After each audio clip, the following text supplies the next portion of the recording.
So, time is gold, pero ang presyo sa mga relo sobra pa sa gold. Yours truly, Manay Kinita. And of course, for today's video, guys, syempre nananaot tag mga relo. Lahi po dyan ini makakita tag mga mahalon, no? Kaya abi dyan natong ang pinakamahal nga relo, kay tag 3,000, 2,000.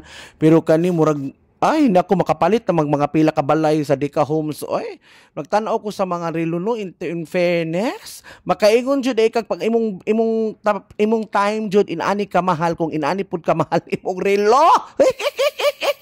Naitag 20 million, naitag 5 million, naitag 8 million, naitag 7 million, naitag 3 million, naitag 1 million. Ang pinakabarato diri tag 300,000, 400,000. So, syempre kay mutanaw raman ta. So, atong buhaton ana kay para maka-feel po tag milyones ta oy. Ana man na manifesting. So, kani akong gigunitan karon guys kay Rolex Daytona, basta mga ruby man na siya. Oy, basta akong gitry ra po para ma-avail po ang promo ba. Bisig sa atong kinabuhi makasuot po tag mga milyones nga relo, makaingon jud tag time is gold. So mo ni lang mga relo guys, oh, tanawa oh, kani oh, paak oh, na Daytona nga Rolex na tag 20 million ay mga basta dagmahal kaayo, mura ka magsiga-siga imong mata ba kung ikaw pud no. Moingon na lang jud ka sa imong sarili nga oy mamalit na lang kog balay, oy na mamalit kog gamay nga sakyanan. Pero kani sa mga dato jud no, simple na kay ni sa ila paliton. Mo ni siya ang Rolex Daytona o paak basta mahal man na siya, gitanaw na ko ang presyo. Hadlok manibawt imong balahibo ba, pero sige lang kay at least nakagunit pud ta kahit papaano no. Na mamalit ko og kanang Jolly Kidimil nga watch. Abi dito ako ang pinakamahal nga malero 3,000. Kani yung mga mahal kayo na mga Patek na ay Richard Mille na Cartier na ay basta daghang kalasing relo. So mo ni siya guys, makaingon jud tag time is gold.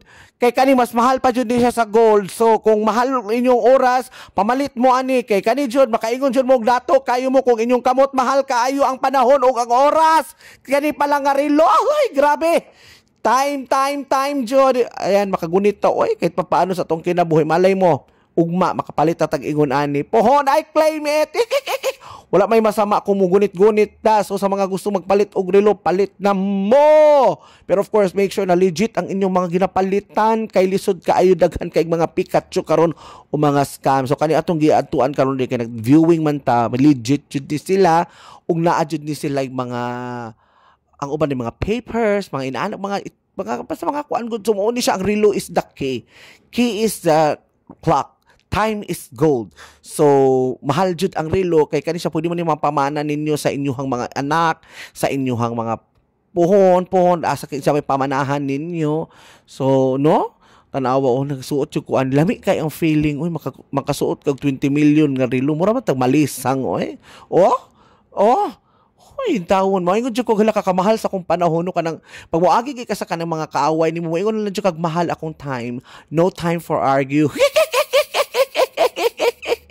O, di ba nakasuot ang Rolex Daytona? O, di ba?